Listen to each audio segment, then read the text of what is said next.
हर साल हजारों लोग कोडिंग सीखना स्टार्ट करते हैं, लेकिन उसमें से सिर्फ कुछ लोग ही डेवलपर बनते हैं। बाकी लोग frustration, comparison and self doubt के चलते बीच में ही जर्नी को छोड़ देते हैं।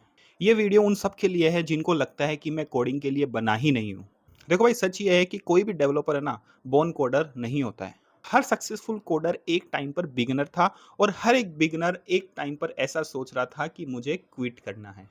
एंड मैं तुम्हें सच बताऊं तो जब मैंने कोडिंग स्टार्ट की थी तो मुझे सिंटैक्स एरर सुन के ही डर लगता था। एक दिन तो इतना फ्रस्ट्रेशन हुआ कि लैपटॉप बंद करके सोच लिया, हो गया, ये मेरे बस का नहीं। लेकिन अगले दिन जब मैं दोबारा बैठा, वही बग 10 मिनट में सॉल्व हो गया। और तब समझा, कभी कभी तुम्हें सिर्फ एक ट्राई करने की जरूरत होती है। मोस्ट डेवलपर फेल नहीं होते हैं, वो बस एक स्टेप पे रुक जाते हैं। देखो भाई, कोडिंग कोई फिल्म नहीं है जिसमें तुम रातों रात चैंपियन बन जाओ, हीरो बन जाओ।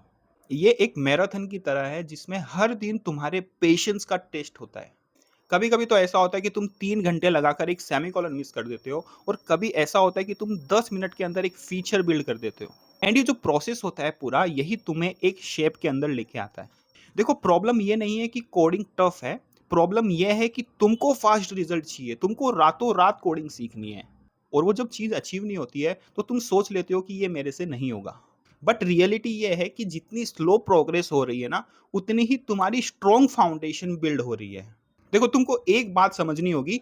जो भी एरर तुमको आता है, उससे तुमको कुछ सीखना है। उसको एज अ लेसन तुमको लेना है कि इस एरर से मैं क्या सीख सकता हूँ। क्योंकि जो भी तुमको फ्रस्ट्रेशन हो रहा है, तो हर एक फ्रस्ट्रेशन है ना, तुमको एक नेक्स्ट लेवल पे लेके जा रही है। तुम्हारा जो पेशेंस लेवल है उसको स्ट्रॉन्ग कर रही है। और कभी कभी तुम्हारे माइंड में आएगा कि जो मैं स्ट्रगल कर रहा हूँ, उससे टाइम वेस्ट हो रहा है। लेकिन ऐसा नहीं है। जो तुम इसमें टाइम दे रहे हो ना, उसी से तुम्हारा जो कैरेक्टर है वो बिल्ड होगा।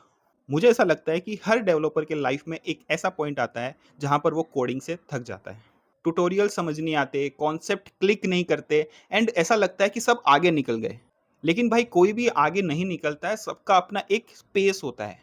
पेस मतलब होता है the speed at which you walk. Her successful developer ने एक पॉइंट पे क्विट करने का सोचा था, लेकिन उन्होंने नहीं किया। तुम भी मत करना। बिकॉज तुम्हें नहीं पता है नेक्स्ट लाइन ऑफ कोड ही तुम्हारा क्या पता टर्निंग पॉइंट हो। और ये भी हो सकता है तुम गिव अप नहीं कर रहे हो, तुम कंटिन्यूअसली अपने आप पे काम कर रहे हो, और कोई कंपनी तुमको नोटिस कर ले और तुमको एक अच्छा ऑफर दे दे। बट ये सब तब ही होगा जब तुम रुकोगे नहीं, तुम क्विट नहीं करोगे। सो नेक्स्ट टाइम जब कोड नहीं चले तो क्विट का बिल्कुल भी मत सोचना। सिर्फ डिबग सोचना कि किस तरह से इस एरर को मैं सॉल्व करूं।